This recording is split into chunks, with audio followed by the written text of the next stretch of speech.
Great Scott, Marty, where have you been? I've been to the year 2015. Not much has changed, but they have hoverboards.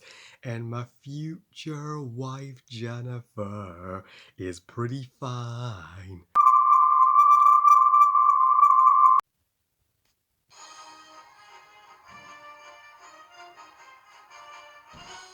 Back to the Future Part 2, directed once again by Robert Zemeckis, and is the second and middle installment in the Back to the Future trilogy. So, Back to the Future Part 2 tells the story taking place after the events of the original, where Marcy McFly safely ensured that his parents mess up in the 50s, so his existence was saved, and he now has a girlfriend, Jennifer, and he and Dr. Emmett Brown need to team up to go to the future to 2015 to prevent Marcy's son, Marcy Jr., from sabotaging the McFly legacy.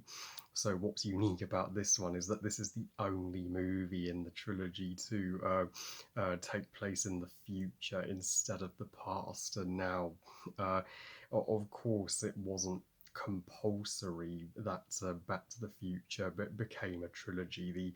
The first movie is one of the all-time classic movies, and perfect on its own. But no matter how many sequels Robert Zemeckis have in mind, he was never going to outdo the first movie. But we are all still glad that he made the two sequels that we got, as Back to the Future did turn out to be one of the go-to movie trilogies, with the sequels being rather underrated in my opinion.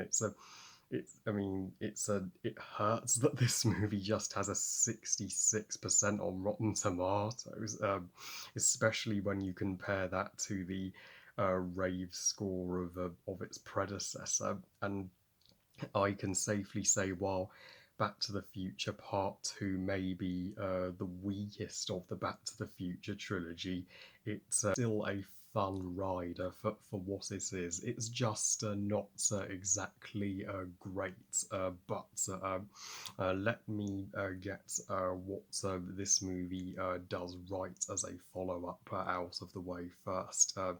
The uh, futuristic setting and look of a far more futuristic and technology dominated 2015 is an awesome vision by Robert Zemeckis, and of course back in 1989 they had no time machines. I mean, in fact, we still have no time travel, so we can only guess what the future is going to be, and sure, the actual 2015 wasn't as technology advanced as it is in this movie, but they had no idea what it would be at the time. So this version of 2015, while it may date this movie, and this movie won't age as well as it should, it's still a fun depiction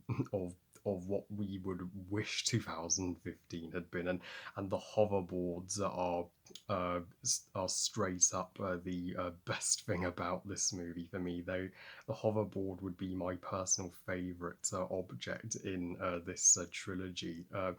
That's that is the only thing that Back to the Future Part 2 has that the other two don't. And the hoverboard chase is the total best scene in the movie. Just seeing Marcy dodge the bullies through the streets. Yeah, it's. I mean, you just wish you had one of those growing up. I mean, what would the Green Goblin give for one of those hoverboards in this movie? I'm surprised he didn't come out of nowhere and say, "Itsy bitsy Marty McFly flew up the streets. Down came the goblin and took McFly out." So, though my only nitpick with the hoverwalk scene is that Marcy was kind of a unlikable jerk for just nicking the hoverboard off a lovely little girl. I mean, he didn't even ask her permission for it. He just grabbed it. I mean, if I was her mum, I'd be like, give my daughter her hoverboard back, you Bruce. I would have whacked him over the head with my handbag. But it's still straight up fun. And uh, the uh, movie does very much focus on the McFly family legacy and what's and the next generation of McFlys that Marcy and Jennifer will go on to make with their daughter and their son, that their son being the one who could jeopardize their future.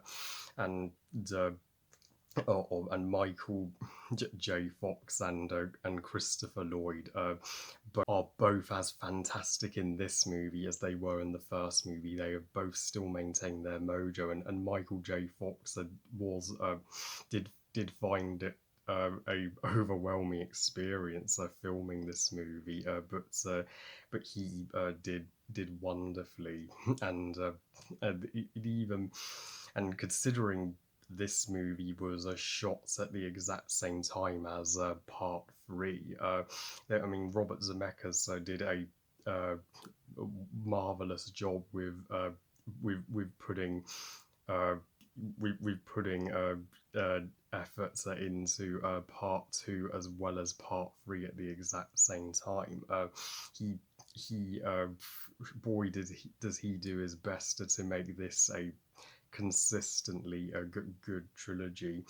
Though here's where we come to the problems that needed to be addressed with part two, because this is sadly not a Toy Story 2 or a Spider Man 2 or Dark Knight or uh, or a second movie in a trilogy that is the best, which is often the case with trilogies, but not this time.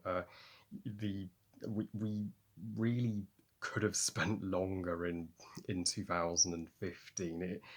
There's even a cinema in the set of 2015, which is showing Jaws 19. I find that hilarious how they actually thought the Jaws franchise was going to make it to 19 installments at the time. Well, sorry to disappoint you, Robert Zemeckis, but the Jaws franchise stopped at 4 after the failure that was Jaws the Revenger. So couldn't we have set the entire movie in 2015? That would have been the perfect location, and and Jennifer, Marcy's girlfriend, she is still lovely character, though she is sadly the most sidelined of the female characters in this movie, and she should be, you know, she should be way more involved in the narrative than she is, considering she's a Marcy's wife and the mother of their future children. I mean, had this movie been written today, then she would have been given a more prominent role. But for the scenes she's in, she does leave a great impression, and the plot and conflict of this movie isn't as strong as its predecessor. I mean, in the first movie, if Marcy failed his task to get his parents to fall in love at the prom, then his existence would have been erased. But in this movie, he just needs to stop his son from ruining the McFly family name.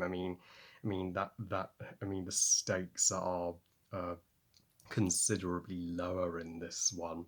The rivalry between Marcy and Biff from the first movie is continued once again here, but I'm like, why do we need to have a Biff back again?